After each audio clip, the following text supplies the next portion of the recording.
रत्नभंडार को नहीं राज्य सरकार केंद्र गृहमंत्री अमित शाह बर्षिथिबा बेले एहार जवाब रखिछि बीजेडी। आसंता रथयात्रा समय रत्नभंडार खोलाजिवो बोली कहिसेंती बीजेडी नेता भृगुबक्षी पात्र।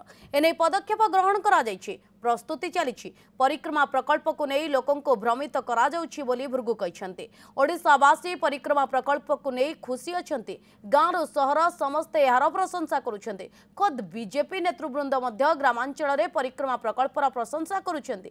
एही प्रकल्प आरंभ करिबा पूर्वरु बीजेपी रा वरिष्ठ नेता माने एहाको बंद करिवार अपचेष्टा करथिले बोली बीजेडी अभियोग करिछि। तेबे दिल्ली रा जे टूरिस्ट नेता आसी ओडिशा रे मंतव्य देउछंती सेमाने होमवर्क करी आसीबा दरकार बोली भृगु कटाक्ष करिछंती।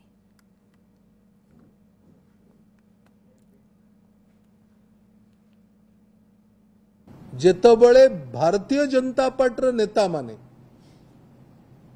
जो माने आज बहुत बड़ बड़ जगार पहुंची, जो माने सेतबळे राजस्व मंत्री थिले, आईन मंत्री थिले ओडिशा सरकार रे,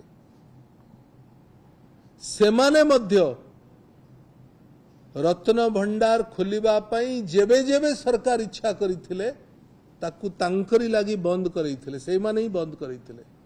कहिथिले जे रत्न भंडार खोला गले बहुत क्षति हो जिवो। आज सेई माने जो दलर अछंती, सेई माने जो दलर नेतृत्व नौचंती, सेई मानकर दयारे जो दल तांकु विभिन्न राज्य एवं जगार रखिछि, सेई माने जानिबा दरकार जे आज सेमाने नाहंती शासन व्यवस्था रे।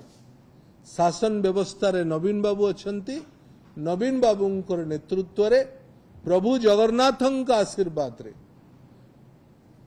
समस्त प्रोसेस एवं प्रक्रियार तत्वावधान रे 2024 रे रत्न भंडार खोला जिवो।